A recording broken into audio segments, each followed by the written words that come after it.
فمن زحزح عن النار وأدخل الجنة فقد فاز। আল্লাহ রাব্বুল আলামিনের সংজ্ঞায় সফল হলো তারা, জাহান্নাম থেকে বেঁচে জান্নাতে যাবে যারা। আল্লাহ তাআলার সংজ্ঞায় সফল হলো তারা। আর যেই দিন আল্লাহ রাব্বুল আলামিন সফলতা বিফলতার সার্টিফিকেট দিবেন, সনদ দিবেন, সেই দিনটা হলো কিয়ামতের দিন।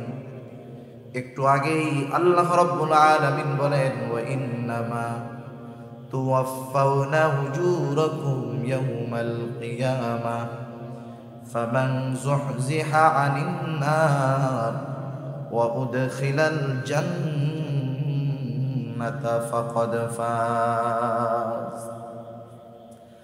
আল্লাহ রাব্বুল আলামিন বলেন, ওয়া ইন্নামা তুওয়াফাউনা উজুরাকুম ইয়াউমাল কিয়ামাহ, কিয়ামতের দিন প্রত্যেককে পরিপূর্ণ প্রতিদান দেওয়া হবে। কিসের প্রতিদান? দুনিয়ায় কে কেমন আমল করেছে তার প্রতিদান। যেমন আমাদের দুনিয়ার মধ্যে স্কুল, কলেজ, ভার্সিটি, মাদ্রাসার মধ্যে পরীক্ষা হয় কি হয় না? অবশ্যই পরীক্ষা আগে, ফলাফল তারপরে। অনুরূপভাবে কিয়ামতের দিবসটা হলো ফলাফল ঘোষণার জায়গা, পরীক্ষার জায়গা নয়। তাহলে পরীক্ষার জায়গা কোথায়? পরীক্ষার জায়গা হলো এই দুনিয়া। দুনিয়া হলো পরীক্ষার হল, আর পরকাল হলো ফলাফলের দিবস, প্রতিদান দিবস। পরীক্ষার হলে সময় কম। একজন পরীক্ষার হলে ঢুকলে একটা বিষয়ে কয় ঘন্টা সময়? সর্বোচ্চ 3 ঘন্টা সময়, ঠিক না?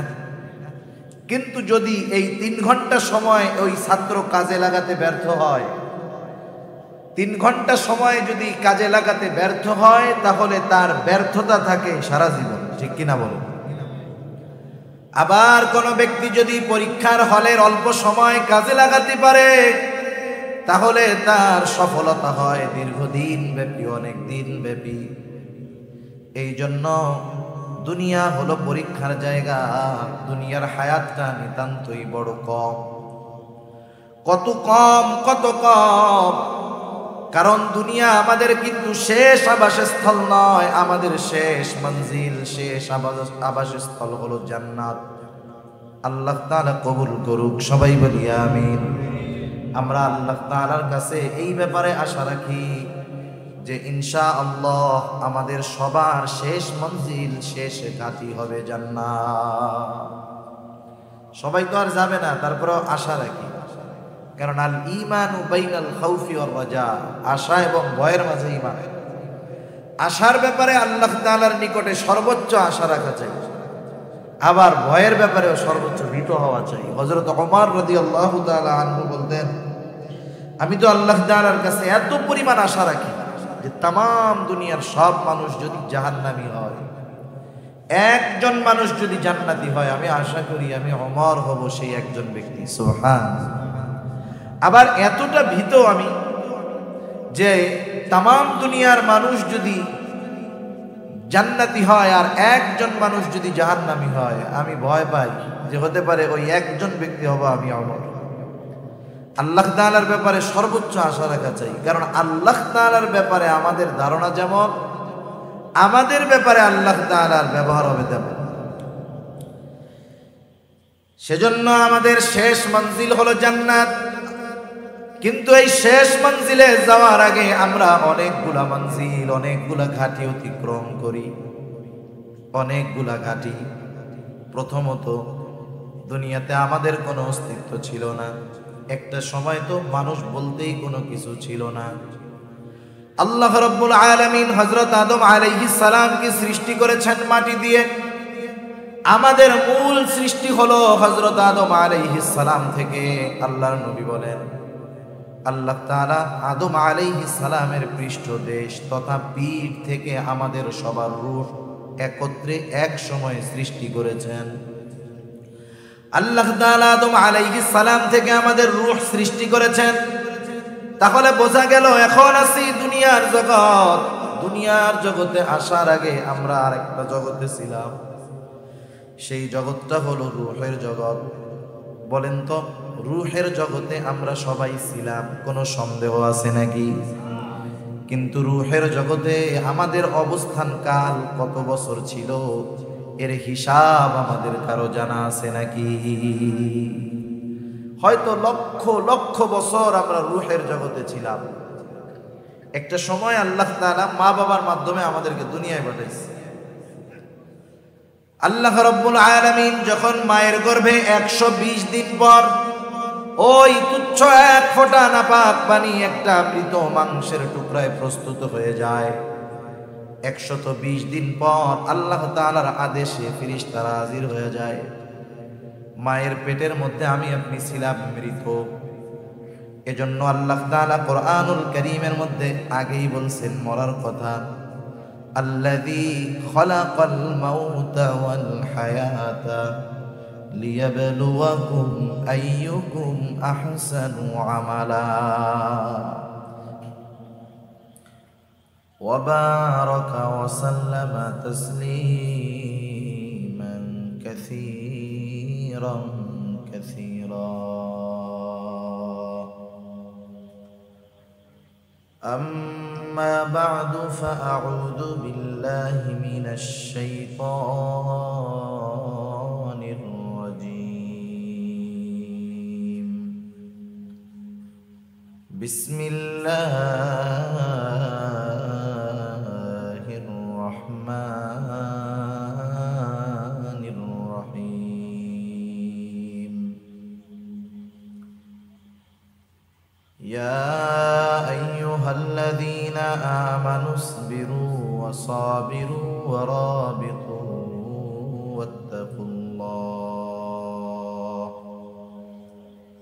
واتقوا الله لعلكم تفلحون.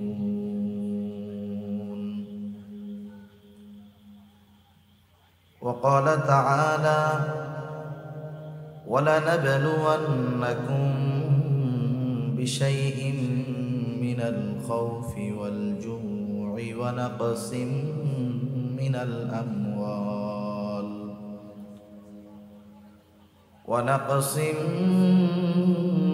الأموال والأنفس والثمرات وبشر الصابرين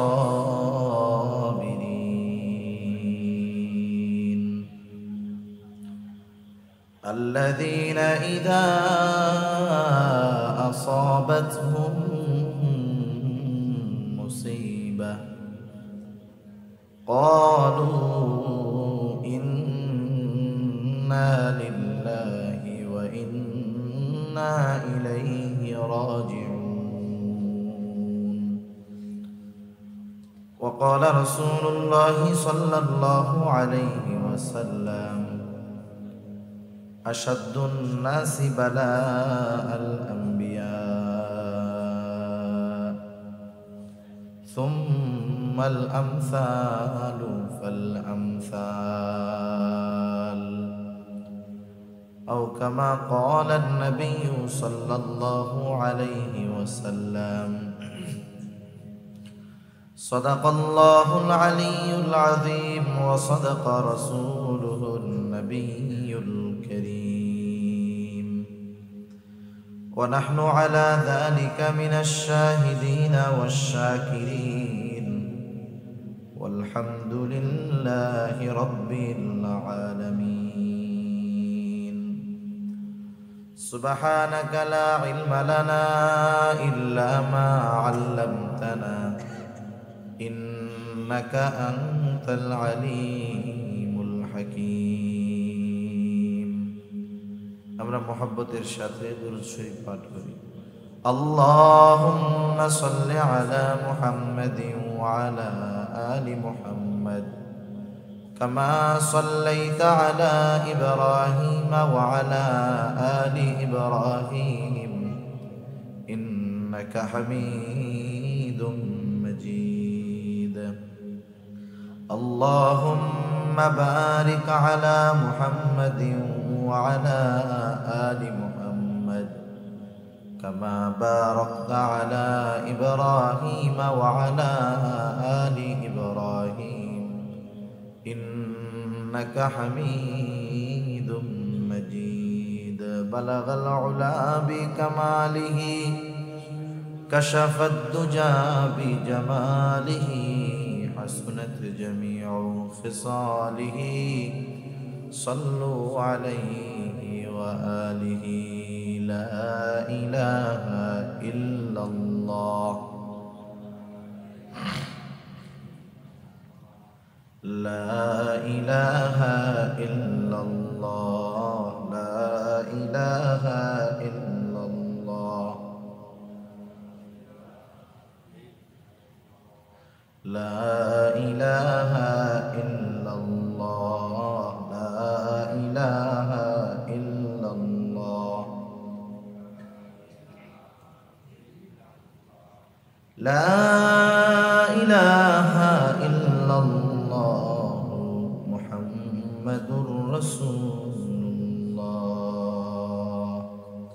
صلى الله عليه وسلم الحمد لله ঐতিহ্যবাহী চট্টগ্রাম জেলার অন্তর্গত ফটিকছড়ি থানাধীন রায়পুর ইসলাহুল উম্মাহ সংস্থার উদ্যোগে আয়োজিত 11তম ঐতিহাসিক তাফসীরুল কোরআন মাহফিলের সম্মানিত শ্রদ্ধেয় সভাপতি মণ্ডলী, আমন্ত্রিত প্রধান অতিথি, বিশেষ অতিথিবৃন্দ সহ সম্মানিত শ্রদ্ধেয় উলামায়ে কেরাম, সামনে উপস্থিত মুরব্বিয়ানে কেরাম, সমবয়সী যুবক বন্ধু, স্নেহের ছোট ভাই এবং পর্দার অন্তরালে অবস্থানরতা সম্মানিত শ্রদ্ধেয়া মা ও বোন, দয়াময় আল্লাহ রব্বুল আলামিনের দরবারে অগণিত শুকর যে মহান মালিক আমাদের হায়াতে বরকত দিয়ে সুস্থ রেখে দীর্ঘ রাত পর্যন্ত উলামায়ে কেরামের জবান থেকে বহুত গুরুত্বপূর্ণ কথা শ্রবণ করবার, আমাকেও আপনাদের খেদমতে কিছু দ্বীনি কথা পেশ করবার লক্ষ্যে যে মহান মালিক সুস্থ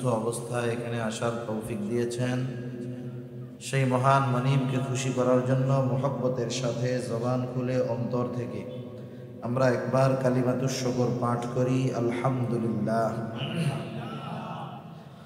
অগণিত দুরূদ ও সালাম সাইয়্যিদুল আম্বিয়া, আশরাফুল আম্বিয়া, খাতামুল আম্বিয়া, বিশ্বনবী, শেষ নবী, শ্রেষ্ঠ নবী মুহাম্মদুর রাসূলুল্লাহ সাল্লাল্লাহু আলাইহি ওয়াসাল্লামের প্রতি আমি আপনাদের খেদমতে পবিত্র কোরআনুল কারীমের সূরা আলে ইমরানের সর্বশেষ আয়াত ও পবিত্র কোরআনুল কারীমের সর্ববৃহৎ সূরা বাকারা থেকে 2টা আয়াত ও রাসূল আকরাম সাল্লাল্লাহু আলাইহি ওয়াসাল্লামের অগণিত হাদিস থেকে একটা হাদিস পাঠ করেছি।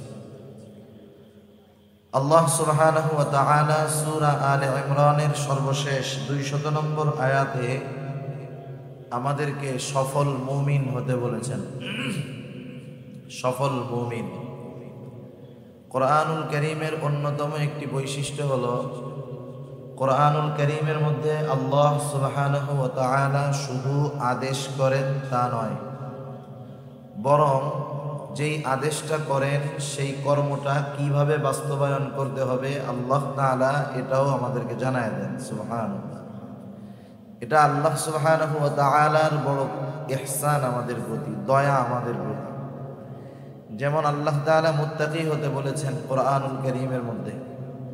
এখন মুত্তাকি কিভাবে হব আল্লাহ তাআলা কোরআনুল কারীমে জানিয়ে দিয়েছেন। যেমন ইয়া আইয়ুহাল্লাযীনা আমানুত্তাকুল্লাহ ওয়া কুনু মা'আস সাদিকিন, আল্লাহ তাআলা বলতেছেন হে ঈমানদারেরা আল্লাহ তাআলাকে ভয় করো। প্রশ্ন যদি করি আল্লাহ তাআলা ভয় কিভাবে করব, তাকওয়া কিভাবে অর্জন করব, আল্লাহ তাআলাই বলেন কুনু মা'আস সাদিকিন, তোমরা সত্যবাদীদের সঙ্গী হয়ে যাও। আবার আল্লাহ তাআলা আরেক জায়গায় বলেন ইয়া আইয়ুহাল্লাযীনা আমানুত্তাকুল্লাহ, আল্লাহ তাআলা বলেন হে ঈমানদারেরা তোমরা আল্লাহ তাআলাকে ভয় করো, মুত্তাকি হও। আমরা জিজ্ঞাসা করি কিভাবে হব, আল্লাহ তাআলা বলেন কুলু কওলান সাদীদা, তোমরা সোজা কথা বলো। এরকম ভাবে আল্লাহ তাআলা আদেশ যেটা করেন সাথে সাথে সেই আদেশ বাস্তবায়নের পদ্ধতিও আল্লাহ তাআলা কোরআনুল কারীমের মধ্যে জানায় দেন। এজন্য আল্লাহ তাআলা আমাদেরকে সফল হতে বলেছেন এবং কি করলে সফলতা অর্জন করা যাবে এও আল্লাহ তাআলা আমাদেরকে জানিয়ে দিয়েছেন। কারণ দুনিয়াতে সফলতা বিফলতার ভিত্তি মানদণ্ড একরকম, সংজ্ঞা একরকম। আল্লাহ তাআলার কাছে সফলতা বিফলতার সংজ্ঞা আর একরকম। দুনিয়াতে আমরা সফল কাকে বলি? দুনিয়ার লাইনে যে প্রসিদ্ধি অর্জন করে, অনেক সম্পদের মালিক হয় অল্প সময়ে অনেক বড় নেতা হয়ে যায়, পদ লাভ করে, অনেক বড় দুনিয়াবি ডিগ্রি অর্জন করে, আমরা লোকটাকে বলি সে একজন সফল মানুষ, সফল ব্যবসায়ী। কিন্তু আল্লাহ সুবহানাহু ওয়া তাআলার কাছে দুনিয়াবি এই সফলতা অর্জন করলেই আসল সফল হওয়া যায় না। কারণ দুনিয়া সম্পৃক্ত যেই সফলতা, এটা চোখ বন্ধ হওয়ার সাথে সাথে সেটা শেষ। একজন বড় ডিগ্রি লাভ করলো, ডক্টরেট শেষ করলো, পিএইচডি করলো, বলেন তো মৃত্যুবরণ করার সাথে সাথে তার এই ডক্টরেট ডিগ্রির কোনো দাম আছে? কোনো দাম নাই। একজন অনেক টাকার মালিক হলো, চোখ বন্ধ করার সাথে সাথে বলেন তো এই টাকার কোনো দাম আছে? তাহলে বোঝা গেল দুনিয়া সম্পৃক্ত সফলতা আমরা যাকে বলি, এটা চোখ বন্ধ হওয়ার সাথে সাথেই শেষ হয়ে যায়। কিন্তু আল্লাহ তাআলা আমাদেরকে এমন সফল হতে বলেছেন যেই সফলতার শুরু আছে শেষ নাই। সেজন্য আল্লাহ তাআলার সংজ্ঞায় সফলতা অন্য জিনিস। আমরা যাদেরকে সফল ভাবি, আল্লাহ তাআলার কাছে তারা সফল নাও হতে পারে। সফল তাহলে কারা? আল্লাহ তাআলা কোরআনুল কারীমের মধ্যে বলেন, ফামান যুহজিহা আনিন নার ওয়া উদখিলাল জান্নাতা ফাকাদ ফাজ। আল্লাহ রাব্বুল আলামিনের সংজ্ঞায় সফল হলো তারা, জাহান্নাম থেকে বেঁচে জান্নাতে যাবে যারা। আল্লাহ তাআলার সংজ্ঞায় সফল হলো তারা। আর যেই দিন আল্লাহ রাব্বুল আলামিন সফলতা বিফলতার সার্টিফিকেট দিবেন, সনদ দিবেন, সেই দিনটা হলো কিয়ামতের দিন। একটু আগেই আল্লাহ রাব্বুল আলামিন বলেন, ওয়া ইন্নামা তুওয়াফাউনা উজুরাকুম ইয়াউমাল কিয়ামাহ ফামান যুহজিহা আনিন নার ওয়া উদখিলাল জান্নাতা ফাকাদ ফাজ। আল্লাহ রাব্বুল আলামিন বলেন, ওয়া ইন্নামা তুওয়াফাউনা উজুরাকুম ইয়াউমাল কিয়ামাহ, কিয়ামতের দিন প্রত্যেককে পরিপূর্ণ প্রতিদান দেওয়া হবে। কিসের প্রতিদান? দুনিয়ায় কে কেমন আমল করেছে তার প্রতিদান। যেমন আমাদের দুনিয়ার মধ্যে স্কুল কলেজ ভার্সিটি মাদ্রাসার মধ্যে পরীক্ষা হয় কি হয় না? অবশ্যই পরীক্ষা আগে, ফলাফল তারপরে। অনুরূপভাবে কিয়ামতের দিবসটা হলো ফলাফল ঘোষণার জায়গা, পরীক্ষার জায়গা নয়। তাহলে পরীক্ষার জায়গা কোথায়? পরীক্ষার জায়গা হলো এই দুনিয়া। দুনিয়া হলো পরীক্ষার হল, আর পরকাল হলো ফলাফলের দিবস, প্রতিদান দিবস। পরীক্ষার হলে সময় কম। একজন পরীক্ষার হলে ঢুকলে একটা বিষয়ে কয় ঘন্টা সময়? সর্বোচ্চ 3 ঘন্টা সময়, ঠিক না?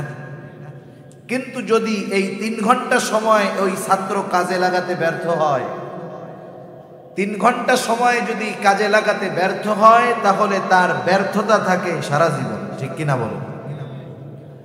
আবার কোনো ব্যক্তি যদি পরীক্ষার হলের অল্প সময় কাজে লাগাতে পারে, তাহলে তার সফলতা হয় দীর্ঘদিন ব্যাপী, অনেক দিন ব্যাপী।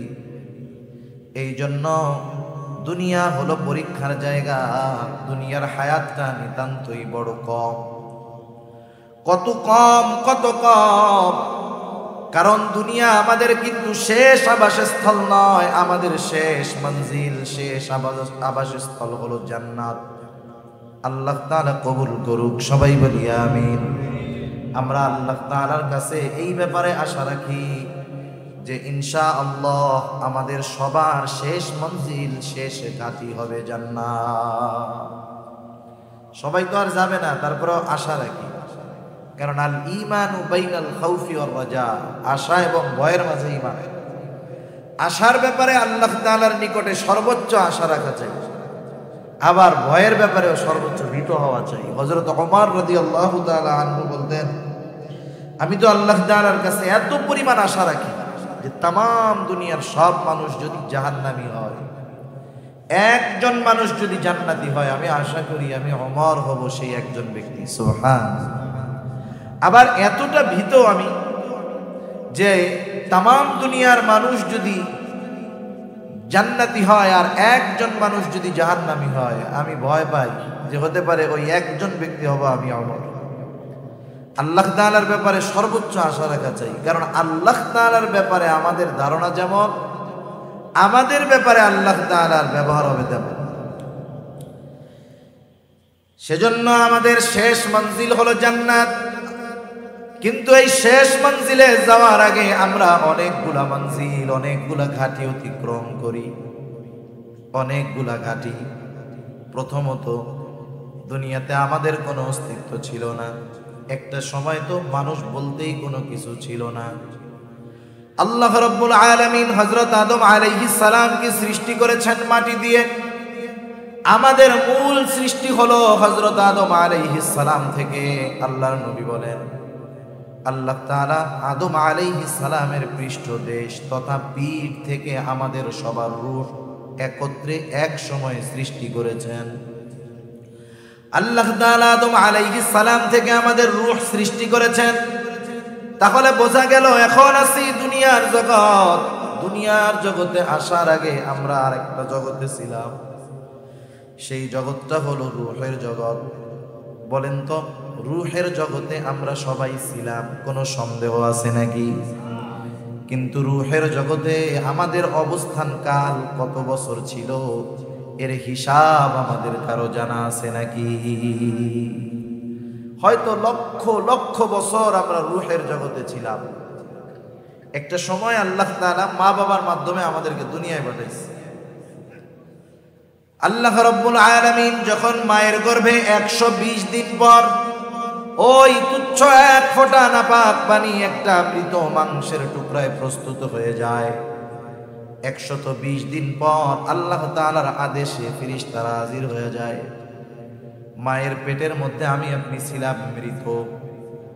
এজন্য আল্লাহ তাআলা কোরআনুল কারীমের মধ্যে আগেই বলছেন মরার কথা, আল্লাযী খালাকাল মাউতা ওয়াল হায়াতা লিয়াবলুয়াকুম আইয়ুকুম আহসানু আমালা। এই জায়গায় আল্লাহ তাআলা আগে বলছেন কি, আল্লাযী খালাকাল মাউতা, যিনি আগে মৌত সৃষ্টি করেছেন। তার মানে দুনিয়ায় প্রাণ পাওয়ার আগে আমরা মৃত ছিলাম, মায়ের পেটে কি ছিলাম? মরা। ফেরেশতারা আল্লাহ তাআলার আদেশে 120 দিন পর এসে আমি আপনি ছিলাম মৃত একটা মাংসের টুকরা। ওই মাংসের টুকরার মধ্যে আল্লাহ তাআলার আদেশে রূহ ফুঁকে দিল, রূহ, প্রাণ। কত কুদরত! ওই দিন শুধু প্রাণ ফুঁকে দিছে, রূহ দিয়েছে এমনটা নয়। এই মাংসের বডির সাথে ওই রূহটা কতদিন থাকবে সেই দিন সেটাও নির্ধারিত হয়ে যায়। কতদিন এই দেহের সাথে রূহ থাকবে সেটা মায়ের পেটের মধ্যে থাকতেই লেখা হয়ে গেছে। এই যে বোতলটা দেখেন না, বোতল, এরকম বোতল, প্যাকেট, চিপসের প্যাকেট লেখা জিনিস থাকে না, কি লেখা থাকে? এই যে লেখা 1 নম্বরে মূল্য, এরপরে লেখা আছে উৎপাদনের তারিখ, আর একটা আছে মেয়াদ। উৎপাদনের তারিখ হলো এই বোতলটা যেদিন পানি ভরা হয়েছে ক্যাপ লাগাই দিছে, সাথে সাথে লেখা আছে মেয়াদ, মানে এই পানিটা কতদিন খাওয়া যাবে।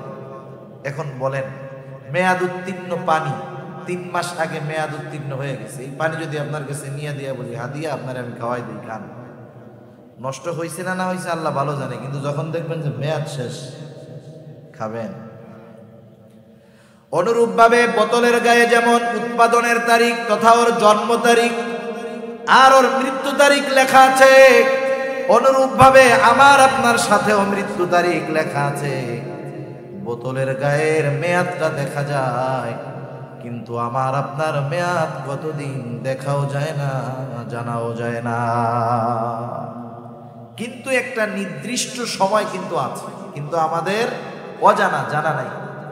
ওই সময়টা যখন আসবে, নির্দিষ্ট সময়টা যখন হাজির হবে, এক মুহূর্ত বেশি আমি দুনিয়ায় থাকতে পারবো না, এক মুহূর্ত আগেও মালাকুল মউত আমার কাছে আসবে না। শুধু তাই না, আমরা মনে করি মানুষ মৃত্যুর কারণ হলো সুস্থতা অসুস্থতা, বিষয়টা এমন না। সমাজে তো অনেক মানুষ দেখা যায় 30 বছর ধরে ঘরে পড়ে আছে, কথাও বলতে পারে না, বিছানায় প্রস্রাব পায়খানা, ভারী খাবারও খায় না, শুধু স্যালাইন পানি খেয়ে বেঁচে আছে 30 বছর। আছে না এরকম? অনেক আছে। আবার একজন সুস্থ মানুষ রাতের বেলায় সুস্থ অবস্থায় ঘুমাতে গেছে, ঘুম থেকে আর জাগে নাই, শেষ। সেজন্য আল্লাহ তাআলা বলেন ফাইদা জাআ আজালুহুম লা ইস্তাখিরুনা সাআতাও ওয়া লা ইস্তাকদিমুন। একেবারে যথা সময়ে আমাদের মেয়াদ যখন ফুরায় যাবে, মালাকুল মউত হাজির হবে, এক মুহূর্ত আগেও আসবে না, এক মুহূর্ত বিলম্ব হবে না। কতদিন দুনিয়ার বুকে ওই মাংসের টুকরার সাথে রূহটা থাকবে, আল্লাহ তাআলার আদেশে মায়ের পেটের মধ্যেই ওটা ফিক্সড হয়ে যায়। কেউ তো এমন হয় মায়ের গর্ভে থাকতেই মৃত অবস্থায় দুনিয়ায় আসে, কেউ বা দুনিয়ায় ভূমিষ্ঠ হওয়ার পরে মারা যায়, কেউ 2 বছর 10 বছর 15 20 50 60 70 80 বছর 100 বছর বাঁচে, এমন লোকের সংখ্যা কম। তাহলে দেখেন রূহের জগতে আমরা কত বছর ছিলাম হিসাব নাই, লক্ষ লক্ষ বছর। দুনিয়ার জগতে কত বছর? গড় আয়ু হলো 65 থেকে 70 বছর মাত্র। এরপরে যেই দিন আমার মেয়াদ শেষ হয়ে যাবে, মালাকুল মউত আমার দেহ থেকে রূহটাকে ছিনিয়ে নিয়ে যাবে। আমাদের এলাকায় মানুষ মারা যাওয়ার পর মাইকিং করা হয়, ঘোষণা করা হয়, অমুক এলাকার অমুক আজ বিকাল 5 ঘটিকার সময় ইন্তেকাল করিয়াছে, আগামী দিন সকাল 8টায় ঈদগাহ ময়দানে তার জানাজা হবে। এরকম ঘোষণা করে না? কি বলে? বলে ইন্তেকাল করিয়াছে। ইন্তেকাল শব্দের অর্থ হলো স্থানান্তরিত হওয়া। এক জায়গায় ছিল আর এক জায়গায় গেছে, তার মানে আব্দুর রহিম শেষ হয়ে যায় নাই। আব্দুর রহিম এতকাল দুনিয়ার জগতে ছিল, স্থানান্তরিত হয়ে নতুন এক জগতে পদার্পণ করেছে, যেই জগতের নাম হলো আলমে বারজাখ। কবর জগতে গেছে, নতুন এক জগতে গেছে। তোমাদের মধ্যে আপনাদের বাজারে দেখবেন এক বিল্ডিং এ অনেক দিন অগ্রণী ব্যাংক আছে, এইবার ব্যাংক ওই বিল্ডিং চেঞ্জ করে আর এক জায়গায় গেছে। এবার ওইখানে লেখা থাকে ব্যাংক স্থানান্তর করা হয়েছে। ব্যাংক চলে যায় নাই, স্থানান্তর করা হয়েছে। এখানে ছিল আর এক জায়গায় নেওয়া হয়েছে। আমরা ছিলাম দুনিয়ার জগতে, যেতে হবে নতুন এক জগতে, এটার নাম হলো আলমে বারজাখ, সোজা কথায় কবর জগৎ। ওইখানে আমাদের কতদিন থাকতে হবে বলেন তো? হিসাব আছে নাকি? হয়তো লক্ষ লক্ষ বছর পার হয়ে যাবে, এরপরেও কবর জগতের একদিন অবসান ঘটবে, কবর জগৎ একদিন শেষ হয়ে যাবে। নতুন এক জগতের দিকে আমাদেরকে রওনা হতে হবে।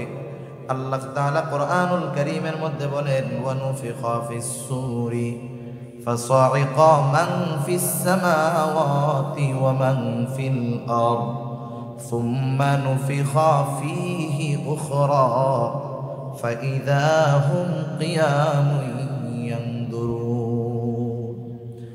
আল্লাহ রাব্বুল আলামিনের আদেশে ইসরাফিল আলাইহিস সালাম সিংহায় ফুৎকার দিবে।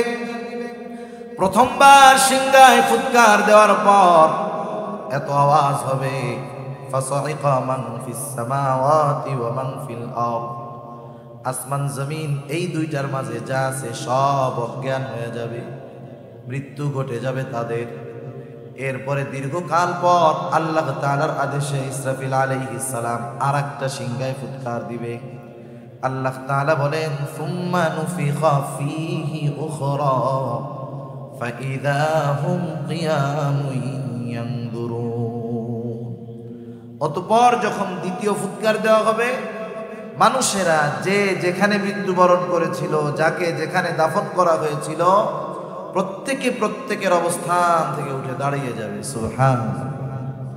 আর এদিকে ওদিকে তাকায় দেখবে কি হইতেছে, এগুলা কি হচ্ছে, এগুলা কিয়ামতের দিন যখন মানুষেরা দেখবে জমিন তার অভ্যন্তরে যা ছিল সব উগরায়া দিচ্ছে। মুফাসসিরিনে কেরাম বলেন এগুলো মানুষের দেহ, কোন কোন মুফাসসির বলেন এগুলা হলো স্বর্ণের খনি টনি সব। আর ওরা দেখবে হায় রে, তারা বলবে ক্বালাল ইনসানু মা লাহা, কি হইতেছে এগুলা? এগুলার জন্যই তো দুনিয়াতে সব কিছু করছিলাম, আল্লাহর অবাধ্য হয়েছিলাম, নাফরমানি করেছিলাম, কি হইতেছে এগুলা? মানুষ অবাক হয়ে যায়।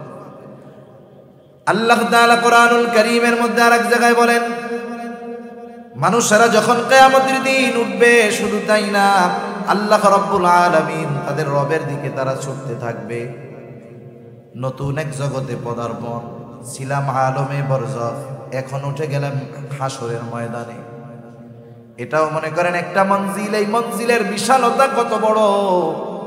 আল্লাহ রাব্বুল আলামিন কোরআনুল কারীমের মধ্যে বলেন, ইয়াউমান কানা মিকদারুহু 50 আলফ সানা। কিয়ামতের এক একটা দিনের মেয়াদ দুনিয়ার 50,000 বছরের সমান।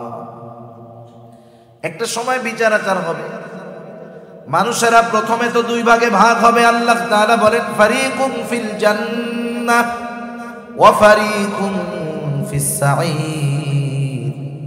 একটা দল জান্নাতি আর একটা দল জাহান্নামী। জান্নাতের মধ্যে থাকবে দুই অবস্থা, এক দল থাকবে বেঈমান, তারা অনন্তকাল জাহান্নামী, আর এক দল থাকবে ঈমানদার তবে গুনাহগার নাফরমান। এই মানুষগুলা পাপের শাস্তি ভোগ করার পর ঈমানের কারণে তারাও জান্নাতে প্রবেশ করবে। এইবার যারা জান্নাতি অনন্তকাল জান্নাতি, এইবার যারা জাহান্নামী অনন্তকাল জাহান্নামী। এই জান্নাতি এদের অবস্থান জান্নাতে শুরু হবে, শেষ হবে না। জাহান্নামে যারা অবস্থান করবে অনন্তকাল অবস্থান করবে, সময় শেষ হবে না। এই যে মঞ্জিলগুলা গেল, কথা বুঝতেছেন আপনারা? সজাগ আছেন তো? এই যে মঞ্জিলগুলা গেল, রূহের জগৎ, দুনিয়ার জগৎ, কবর জগৎ, কিয়ামত দিবস, জান্নাত অথবা জাহান্নাম, এই মঞ্জিলগুলা আমাদের অতিক্রম করা লাগবে। একটা করছি, সামনে আরো করতে হবে। বলেন তো সবচাইতে কম সময় কোন মঞ্জিলে থাকা হয়? একটু জোরে বলেন না, কোথায়? 60-70 বছর। পরীক্ষার হলের সময় কম না বেশি? একটা সাবজেক্ট পড়ে 2 বছর, পরীক্ষা দেয় 3 ঘন্টা। সেজন্য দুনিয়ার হায়াত কম, কিন্তু এই হায়াতের দামটা বেশি। সেজন্য যদি দুনিয়ার এই হায়াত আমরা কাজে লাগাতে পারি, অনন্তকালের সফলতা অর্জন করা যাবে।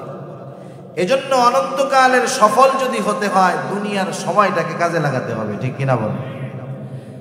এখন তাহলে অনন্তকালের সফলতা আমরা কিভাবে অর্জন করতে পারি? সূরা আলে ইমরানের সর্বশেষ আয়াতে আল্লাহ রাব্বুল আলামিন আমাদেরকে বলেন, ইয়া আইয়ুহাল্লাযীনা আমানু, আল্লাহ তাআলা বলেন, হে ঈমানদারেরা, ইসবিরু, তোমরা সবর করো। শুধু সবর করলে হবে না, ও সাবিরু, সবরের উপরে তোমরা অটল থাকো। ওয়ারাবিতু, সর্বদা জিহাদের জন্য প্রস্তুত থাকো।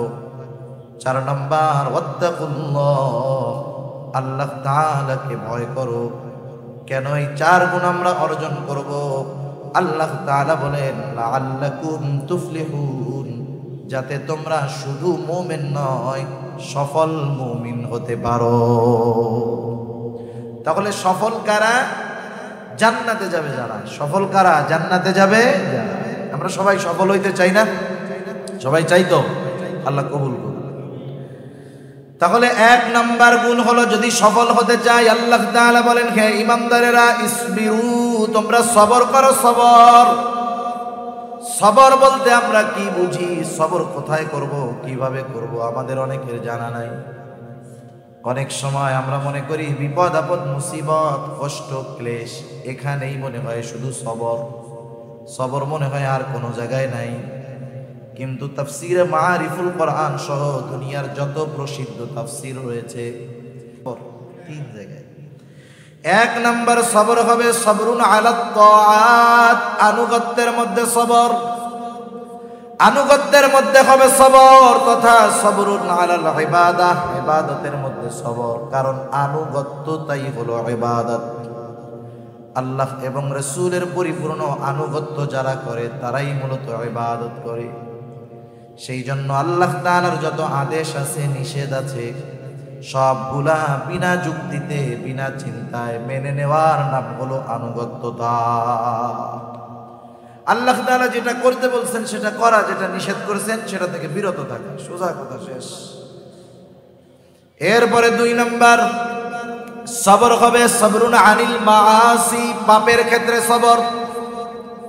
আমরা তো অনেক সময় মনে করি যে সবর মনে হয় বিপদ আপদ মুসিবতে সবর, তাইলে আবার গুনাহ থেকে সবর কেমনে হয়? রাসূল আকরাম সাল্লাল্লাহু আলাইহি ওয়াসাল্লামের একটা নসিহতওয়ালা হাদিস আছে হযরত আবু হুরায়রা রাদিয়াল্লাহু তাআলা আনহু হতে হাদিসটা বর্ণিত। রাসূলুল্লাহ সাল্লাল্লাহু আলাইহি ওয়াসাল্লাম হযরত আবু হুরায়রা রাদিয়াল্লাহু তাআলা আনহুকে 5টা নসিহত করেছেন। ওই হাদিসের মধ্যে প্রথম আছে, ও আবু হুরায়রা, তুমি মানুষের মধ্যে সবচাইতে বড় আবেদ হতে পারবা কেমনে? আমরা তো মনে করি নামাজ যে বেশি পড়ে সে বড় আবেদ, তাহাজ্জুদ যে বেশি পড়ে সে বড় আবেদ, নফল কোনটা বাদ যায় না সে বড় আবেদ। কিন্তু নবীজি বেশি নামাজ পড়নেওয়ালা, তাহাজ্জুদ গুজারি, আওয়াবিন ইশরাক সব পড়ে তাকে আবেদ বলেন নাই। নবীজি বললেন, ও আবু হুরায়রা, ইত্তাকিল মাহারিমা তাকুন আবাদান নাস। নবীজি বললেন, আবু হুরায়রা, তুমি নিষিদ্ধ বিষয়সমূহ থেকে বেঁচে থাকো, তাহলে কি হবে? তুমি মানুষের মধ্যে সবচাইতে বড় আবেদ হয়ে যাবে। সুবহানাল্লাহ। তাহলে দেখেন, ইবাদতের মাধ্যমে আবেদ হয় না, গুনাহ ত্যাগ করার মাধ্যমে আবেদ হয়, ঠিক কিনা বলেন? এজন্য দেখবেন যখন আমরা কোনো আল্লাহওয়ালার কাছে যাই, ওনারা ইবাদত করার চাইতে গুনাহ ছাড়ার ব্যাপারে আগে গুরুত্ব দেন বেশি। রাসূল আকরাম সাল্লাল্লাহু আলাইহি ওয়াসাল্লাম একদিন ফজরের নামাজের সময় মসজিদে নববীর মধ্যে বসে আছেন, সব সাহাবারা নামাজের জন্য উপস্থিত। রাসূল আকরাম সাল্লাল্লাহু আলাইহি ওয়াসাল্লাম হঠাৎ করে বলতেছে, শোনো, এখন যেই ব্যক্তি দরজা দিয়ে প্রবেশ করবে সে জান্নাতি, নবীজির জবান দিয়ে বের হয়েছে সে জান্নাতি, কোনো সন্দেহ নাই। সবার নজর দরজার দিকে, কোন আল্লাহর বান্দা এখন দরজা দিয়ে ঢুকে, সৌভাগ্যবান ব্যক্তি, সবাই দেখতে চায়। সবাই তাকায় দেখে এক আল্লাহর বান্দা ঢুকছে, ওযু করছে, বোঝা যায় এখনো দাড়ি ভেজা পানি পড়তেছে, বাম হাতের মধ্যে জুতা। আল্লাহর বান্দা ভেতরে ঢুকলেন, প্রথম দিন গেল, আবার পরের দিন আল্লাহর নবী বলতেছে, এখন যেই ব্যক্তি দরজা দিয়ে ঢুকবে সে জান্নাতি। সবার নজর দরজার দিকে, কে সেই সৌভাগ্যবান ব্যক্তি? এবার তাকায় দেখে বিগত দিন যেই ব্যক্তি দরজা দিয়ে ঢুকেছিল আজকেও সে ঢুকছে। আগের দিন যেমন ওযু করছে, দাড়ি থেকে পানি পড়তেছে, আজকেও দাড়ি থেকে পানি পড়ে।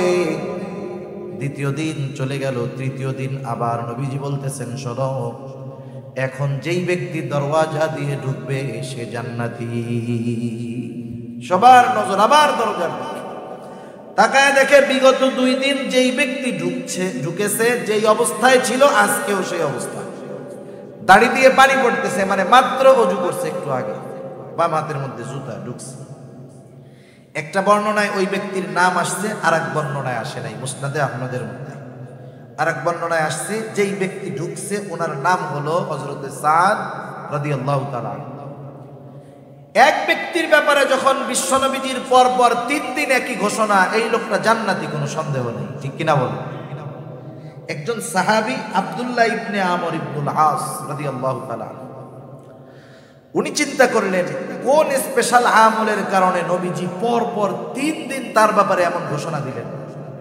নবীজি তো নিজে দেন নাই, নিশ্চয়ই আসমানের মালিকের পক্ষ থেকে ইশারা আছে। এবার উনি যায় বলতেছে, ভাই, আমি তোমার বাড়িতে একটু 3 দিন মুসাফির হিসাবে থাকতে চাই, মেহমান হিসাবে থাকতে চাই, আমাকে তুমি 3 দিন তোমার বাড়িতে রাখবা নাকি? সারাদিন থাকবো না, খাবার দাবারও খাওয়া লাগবে না, শুধুমাত্র রাত্রি যাপন করব, তোমার বাড়িতে রাখবা নাকি? কোনো অসুবিধা নাই, থাকেন। আগের আমলে মেহমানদারিটা সহজ ছিল, ঝামেলা ছিল না। এখন আমি যদি এক জায়গার মেহমান হই, আমি চিন্তা করি আমারে 5 পদের না খাওয়াইলে বদনাম, ঠিক না? আগের আমলে এমন হইতো, একজন গেছে এক বাড়িতে মেহমান হইয়া, বাড়ি কিছুই নাই, কিছুই নাই, মেহমান গেছে ফেরাইয়া দেয় নাই।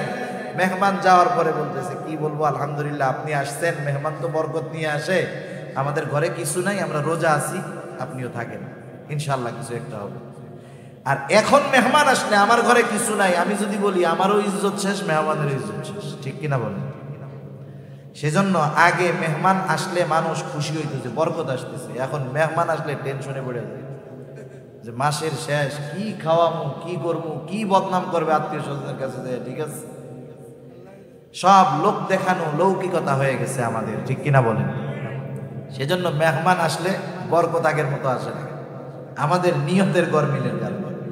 এখন উনি রাতের বেলা থাকবে, খাবে টাবে না, কিন্তু উনি তো থাকবে ঘুমানোর জন্য না, দেখার জন্য রাতের বেলা কি আমল করে। এশার নামাজ পড়ে একসাথে বাড়িতে যাওয়ার পর ওনারে দিছে আরাম করে থাকার জন্য, উনি ঘুমায় না, খেয়াল করতেছে হযরতে সাদ কি করে। তিনি দেখলেন এশার নামাজের পর খাওয়া দাওয়া খেয়ে আল্লাহর বান্দা ঘুমাইছে, উনি সারা রাত জাগনা, কখন আল্লাহর বান্দা উঠে কি আমল করে দেখবো দেখবো দেখবো করতে করতে ফজরের আজান দিয়ে দিল। উনি ঘুম থেকে উঠলেন, জরুরত সেরে ওযু করে মসজিদের দিকে রওনা হয়ে গেলেন নামাজ পড়ার জন্য। প্রথম দিন এই অবস্থা, এবার দ্বিতীয় দিন খেয়াল করতেছে কি করে, চিন্তা করতেছে ধারাবাহিক আমল, হয়তো একদিন কোনো কারণে বাদ যাইতে পারে, দ্বিতীয় দিন আশা করি বাদ যাবে না। আবার দ্বিতীয় দিন সারা রাত জাগ্রত, দেখি কি আমল করে, কি আমল করে। তাকায় দেখে কোনো আমল নাই, এশার নামাজ পড়ে লম্বা ঘুম, ফজরের আজানের সময় ঘুম থেকে উঠলো, একটু চিন্তিত হয়ে গেছে, হায় রে কোনো আমল টামল তো দেখি না, কি ব্যাপার। দেখি আর একটা দিন থাকি, কারণ কোনো ব্যক্তি যদি ধারাবাহিকভাবে কোনো আমল করে, সাধারণত যত ব্যস্ততা থাকুক না কেন পরপর 3 দিন বাদ যাবে না। তৃতীয় দিন রাত্রে আবার সারা রাত জাগ্রত, দেখতে চায় কি করে। দেখলো এশার নামাজ পড়ে ঘুমায়, ফজরের আজান দিলে ঘুম থেকে উঠলো। এবার আর মনের মধ্যে কৌতূহল চাপায় রাখতে পারে নাই, প্রশ্ন করতেছে এবার ওকে যে ভাই শোনো, পরপর 3 দিন তোমার বাড়িতে অবস্থানের একটা কারণ আছে। এর আগে পরপর 3 দিন ফজরের নামাজের সময় আমরা মসজিদের ভিতর নবীজি ঘোষণা করলেন, এখন যেই ব্যক্তি দরজা দিয়ে ঢুকবে সে জান্নাতি। আমরা পরপর 3 দিন দরজার দিকে তাকায় দেখলাম, পরপর 3 দিন যেই ব্যক্তি ঢুকেছে তুমি হলা সেই ব্যক্তি। পরপর তোমার নামে নবীজি 3 দিন এই ঘোষণা দিয়েছে, তুমি তো জান্নাতি, কোনো সন্দেহ নাই। কিন্তু এই 3 দিন রাত্রে তোমার বাড়িতে ছিলাম তোমার আমল দেখার জন্য, কিছুই তো পাইলাম না, কি করলা একটু কও তো। হযরতে সাদ রাদিয়াল্লাহু তাআলা আনহু বলেন, নবীজি যদি আমার ব্যাপারে এমন ঘোষণা দিয়ে থাকেন তো আলহামদুলিল্লাহ, আল্লাহর কৃতজ্ঞতা প্রকাশ করি। তুমি যে উদ্দেশ্য আসছো, আমার এমন কোনো আমল নাই। আমি কি করি শোনো, এশার নামাজ পড়ে রাতে ঘুমাতে যাই। যখন আমি ঘুমাতে যাই, আমাকে যারা কষ্ট দিয়েছে আমি তাদেরকে মাফ করে দেই, ক্ষমা করে দেই। কারো অন্তরের মধ্যে যদি হিংসা বিদ্বেষ কারো ব্যাপারে থাকে, আমি সব দূর করে জাড়া দিয়ে ঘুমায় যাই। মনটাকে পরিষ্কার করে আমি ঘুমাতে যাই, এতটুকু করি, এর চেয়ে আর বেশি কিছু না। এইবার আব্দুল্লাহ ইবনে আমর ইবনুল আস রাদিয়াল্লাহু তাআলা আনহু বলেন, তুমি যে রাতের বেলা অন্তরকে পাক সাফ করে ঘুমাও, এর জন্যই তোমার এই ফজিলত। দেখছেন, সামান্য বিষয়, এই সামান্য বিষয় ত্যাগ করছে, বড় আবেদ হয়ে গেছে। সেজন্য গোনা ছাড়লেই বড় আবেদ হওয়া যায়, আর গোনার থেকে সবর করতে পারলে বড় আবেদ হওয়া সম্ভব, ঠিক কিনা বলেন? আর গোনা সামনে আসতেই পারে, গোনা সামনে আসলে চিন্তা করতে হবে, চোখ দিয়ে গোনা করব, চোখ তো আমার বন্ধু না, চোখ তো দুশ্মন। হাত দিয়ে গোনা করব, হাত তো আমার বন্ধু না, হাত তো আমার দুশ্মন। কারণ এরা কিয়ামতের দিন আল্লাহ তাআলা এদের জবান খুলে দিবে, আর ওরা সেই দিন সব কথা বলে দিবে আমার কথা। কান দিয়ে আমি গোনা শুনতেছি, গান শুনতেছি, কান আমার দুশ্মন, কিয়ামতের দিন ওরা বলে দিবে। আমি যখন প্রত্যেকটা গোনা সামনে আসলে এই চিন্তাটা শুধু করব যে আমার আল্লাহ দেখতেছে, 2 কাঁধের ফেরেশতা দেখতেছে, যা কথা বলতেছি আর এক ফেরেশতা রেকর্ড করতেছে, এই হাত পা অঙ্গ প্রত্যঙ্গ আমলগুলো আমার গুনার সাক্ষী হচ্ছে, জমিন সাক্ষী হচ্ছে, সময় সাক্ষী হচ্ছে, কোথায় যাব আমি? এই চিন্তা বারবার বারবার করলে এক সময় গুনাহ করার সময় চিন্তা আসবে যে না, এটা আর করা যাবে না। যে গুনাহ আমি করতেছি, যেটা দেখতেছি আমি একা দেখি না, এই ফেরেশতারাও দেখে, ঠিক কিনা? আল্লাহ তাআলা দেখে। যা আমি শুনি এগুলো আল্লাহ তাআলা শোনেন, তাহলে আমি কোথায় যাব? কোনো জায়গায় আমার যাইয়া গুনাহ করার উপায় নাই। এই চিন্তা যখন ভেতরে আমি আস্তে আস্তে ঢুকাবো, তখন গুনার থেকে আমি সবর করতে পারবো, বেঁচে থাকতে পারবো। 3 নাম্বার সবর হলো সবরুন আলাল মাসায়েব, বিপদ আপদ মুসিবতের ক্ষেত্রে সবর। বিপদ আপদ মুসিবত দুনিয়াতে আসবে, এটা স্বাভাবিক, সেই কথাই আল্লাহ তাআলা জানায় দিলেন। আল্লাহ তাআলা বলেন, ওয়ালা নাবলুওয়ান্নাকুম বিশাইইম মিনাল খাউফি ওয়াল জু' ওয়া নাকসিম মিনাল আমওয়াল ওয়াল আনফুসি ওয়াস সামারাত। আল্লাহ রাব্বুল আলামিন দুইটা তাকিদ যোগ করে বলেন, ওয়ালা নাবলুওয়ান্নাকুম, আমি অবশ্যই তোমাদের পরীক্ষা নিব। আল্লাহ তাআলা কত মেহেরবান, কত দয়ালু, শুধু পরীক্ষা নিবেন এই ঘোষণা দিলেন না, পরীক্ষাগুলা কোন কোন পদ্ধতিতে হবে এই সাজেশনগুলাও আল্লাহ তাআলা জানায় দিলেন। সুবহানাল্লাহ বলেন।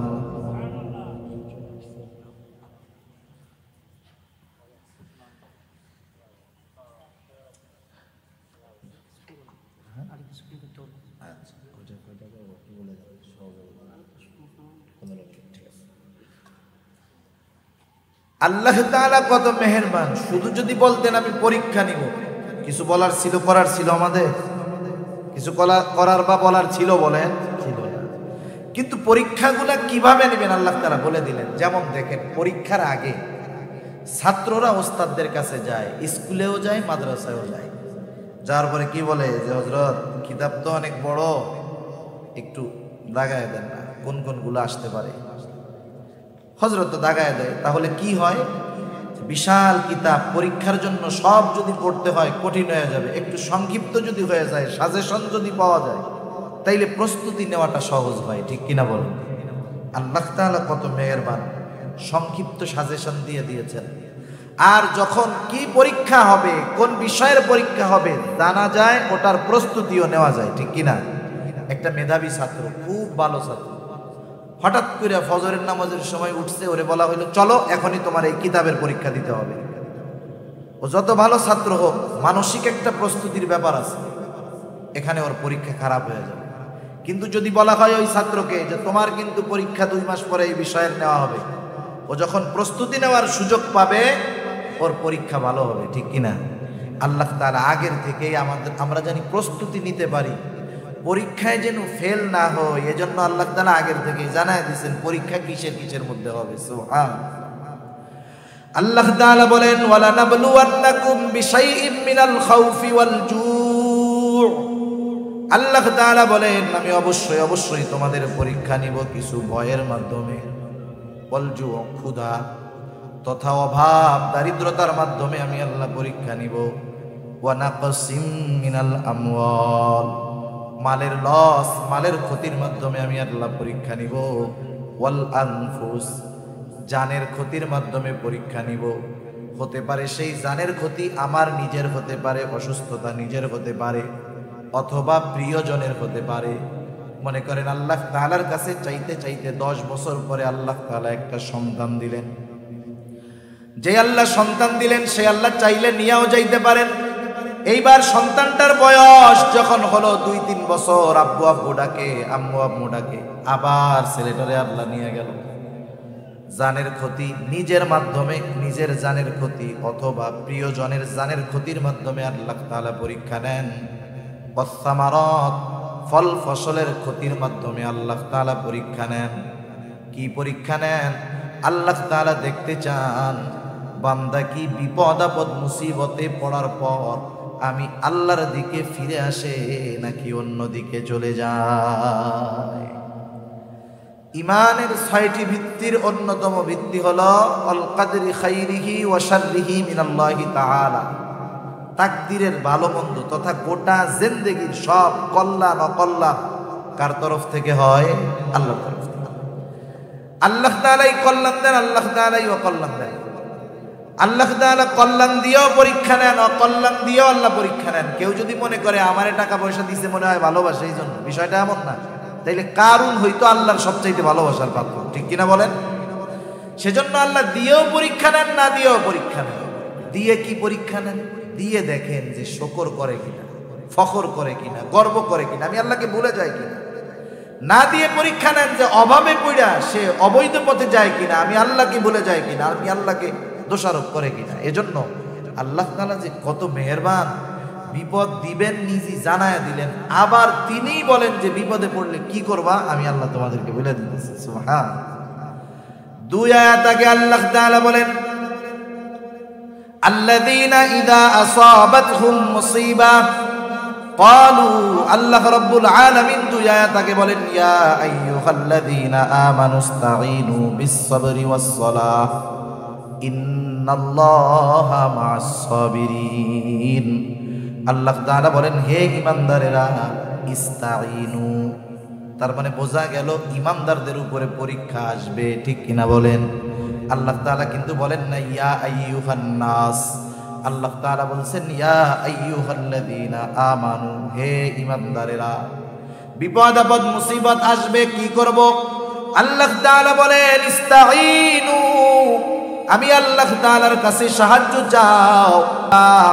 আল্লাহ তাআলা বলেন বিস-সাবরি ওয়াস-সালাহ, সবর এবং সালাতের মাধ্যমে সাহায্য চাও।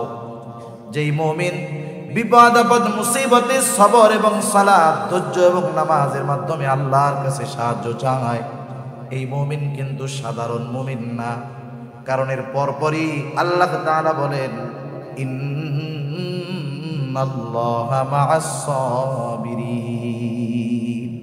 প্রথমে ডাক দিয়েছেন মুমিন বলে, ডাক দেওয়ার সময় কি বলছে? ইয়া আইয়ুহাল্লাযীনা আমানু। এরপরে বলছে ইমানদারেরা সাহায্য চাও সবর এবং সালাতের মাধ্যমে। এরপরে আল্লাহ তাআলা এইটা বলেন নাই যে ইন্নাল্লাহা মা'আল মুমিনিন, এটা বলেন নাই। তার মানে আল্লাহ তাআলা বললেন যেই মুমিন সবর এবং সালাতের মাধ্যমে সাহায্য চায় সে সাধারণ মুমিন না, সে সবের মুমিন। সুবহান। আল্লাহ উপাধি দিয়ে এবার ডাকছে, স্পেশাল উপাধি দিয়ে যে সবের মুমিন। সেজন্য বিপদ আপদ আসবে, আসলে সাহায্য চাইতে হবে কার কাছে? এখন আমরা যে সবের মুমিন হইতে পারলাম কি পারলাম না, এর একটা প্রাথমিক পরিচয় আল্লাহ তাআলা দিয়ে দিয়েছেন। প্রত্যেকটা জিনিসের পরিচয় আছে না? মনে করেন রাস্তা দিয়ে চলতেছেন, কাদার মধ্যে মুরব্বীরা চলে আসছে, কথা বলো বেয়াদবি, অল্প সময় কাদার মধ্যে চলতেছেন, হাঁটতেছেন, মাঝে মধ্যে পড়ে যায় না মানুষ? পড়ে গেলে কি কয়? কেউ কেউ ওরে বাপরে, ওরে মারে। কেউ কেউ যে যে দরবারে মহব্বত করে সেই দরবারের বাবার নাম ধরে ডাকে, ঠিক না? সব জায়গাতে সব কিছু বলা যায় না। অনেকে আবার কি বলে, ওরে মা, ওরে বাবা, গেছি রে। ওই যে কেউ কেউ আছে শিয়া টাইপের, ওরা কয় ইয়ালি গেছে। আবার কেউ কেউ বলে ও আল্লাহ। সবাই কি ও আল্লাহ বলে নাকি? আপনাদের ছোট ছোট বাচ্চা আছে, 2-3 বছরের বাচ্চা, 2 বছরের বাচ্চা, আপনি ওর বাপ, আপনি ওরে নিয়ে দোকানে গেছেন, বাড়ির বাইরে গেছেন। এই বাচ্চা যদি আপনার কোলেই কান্না শুরু করে, বলেন তো কাকে আগে ডাকবে? মা মা মা। ওই বাচ্চা যদি মার কোলে কান্না করে তাও আগে ডাকে মা, কারণ মার সাথে তার অন্তরের এমন এক কানেকশন, ও কষ্ট পাইলেই মা করে ডাকা শুরু করে। কারণ তার অন্তরের সবচাইতে কাছে তখন থাকে মা। আর স্বাভাবিক বিষয়টা এমন, মানুষ যখন বিপদ আপদ মুসিবত কষ্ট ক্লেশের মধ্যে পড়ে, সর্বপ্রথম তার কথাই স্মরণ হয়, তাকেই মনে হয় যাকে সে সবচাইতে বেশি ভালোবাসে। এজন্য আল্লাহ রাব্বুল আলামিন বলেন ওয়ালা নাবলুওয়ান্নাকুম বিশাইইম মিনাল খাউফি ওয়াল জু' ওয়া নাকসিম মিনাল আমওয়ালি ওয়াল আনফুসি ওয়াত থামারাত ওয়া বাশশিরিস সাবিরিন। পরীক্ষা নিব আমি ওইগুলার মাধ্যমে, আর আপনি সুসংবাদ জানায় দেন যেই মানুষগুলা সবের। বিপদ আপদ মুসিবতে আল্লাহ তাআলার কাছে ওই 2 পদ্ধতি অবলম্বন যারা করে তারাই সবের। আল্লাহ তাআলা বলেন বাশশিরিস সাবিরিন, ধৈর্যশীলদেরকে আপনি সুসংবাদ জানায় দেন। এরপরে আল্লাহ তাআলা একটু পরিচয় দিচ্ছে ধৈর্যশীল কারা। আল্লাহ তাআলা বলেন সুসংবাদ জানায় দেন ওই সমস্ত ধৈর্যশীলদেরকে যারা আল্লাযীনা ইযা আসাবাতুহুম মুসিবা ক্বালু ইন্না লিল্লাহি ওয়া ইন্না ইলাইহি রাজিউন। তাদের উপরে যখন কোনো বিপদ আপদ মুসিবত আসে, আল্লাযীনা ইযা আসাবাতহুম মুসিবা, বিপদ আপদ মুসিবত আসলে কি করে? তারা বলে ইন্না লিল্লাহ, নিশ্চয়ই আমরা কার জন্য? আবার তার কাছেই আমরা ফিরে যাব। আমাদের গ্রাম অঞ্চলের মানুষ অনেকে বুঝে না। মনে করেন কেউ যদি জুতা হারাইছে বা একটু কষ্ট হয়েছে, ও যদি একটু জোরে বলে ইন্না লিল্লাহ, কানে কানে আইসা বলি কাকা মরছে কেনা, ওরা মনে করে যে মানুষ মরলেই মনে হয় শুধু এই দোয়াটা পড়তে হয়। না না, এটা সব বিপদ আপদ, ছোট বড় সব বিপদে এটা পড়তে হবে। একটা হাদিস বলে শেষ করে দেব। সহিহ মুসলিমের মধ্যে আসছে, রাসূল আকরাম সাল্লাল্লাহু আলাইহি ওয়াসাল্লাম একটা দোয়া আমাদেরকে শিখাইয়া দিয়েছেন। আজীব এক দোয়া। দোয়া তো আমরা কিছু হাদিস থেকে শিখি, কিছু কোরআন থেকে শিখি। কিছু দোয়া শুধু কোরআন থেকে, কিছু দোয়া শুধু হাদিস থেকে। এমন এক দোয়া নবীজি শিখাইয়া দিলেন, যার এক অংশ শিখাইয়া দিয়েছেন আল্লাহ, আর এক অংশ শিখিয়ে দিয়েছেন মুহাম্মদুর রাসূলুল্লাহ সাল্লাল্লাহু আলাইহি ওয়াসাল্লাম। রাসূল আকরাম সাল্লাল্লাহু আলাইহি ওয়াসাল্লাম বলেন, যখন কেউ বিপদ আপদ মুসিবতে পড়বে সে বলবে ইন্না লিল্লাহি ওয়া ইন্না ইলাইহি রাজিউন, নিশ্চয় আমরা আল্লাহর জন্যই, নিশ্চয় আমরা আবার তার দিকেই প্রবর্তন করব, ফিরে যাব। এতটুকু বলবে। এরপর পর বলবে আল্লাহুম্মা আজুরনি ফি মুসিবাতি ওয়া আখলিফলি খায়রাম মিনহা। এর সাথে সাথে বলবে আল্লাহুম্মা আজুরনি ফি মুসিবাতি, আয় আল্লাহ আমি যেই বিপদে পড়েছি এই বিপদের প্রতিদান আমাকে দেন, এই বিপদ থেকে আমাকে উদ্ধার করেন।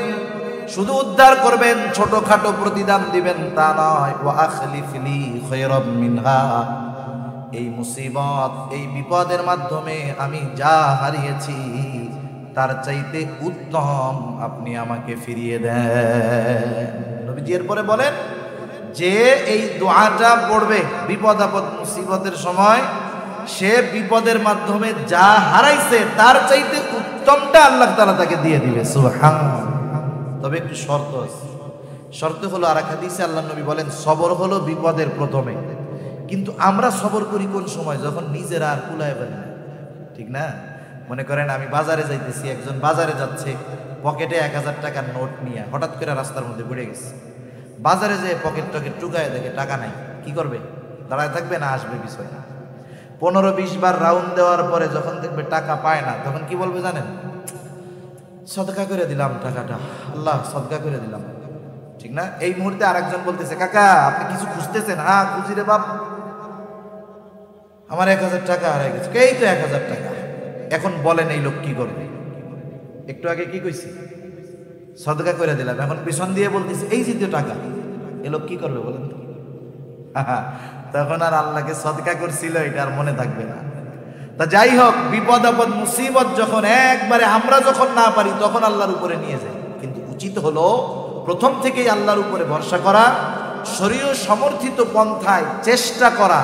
কিন্তু ওই চেষ্টা যে আমার সফলতা আনতে পারবে তা না, বরং সফলতা দিবেন কে?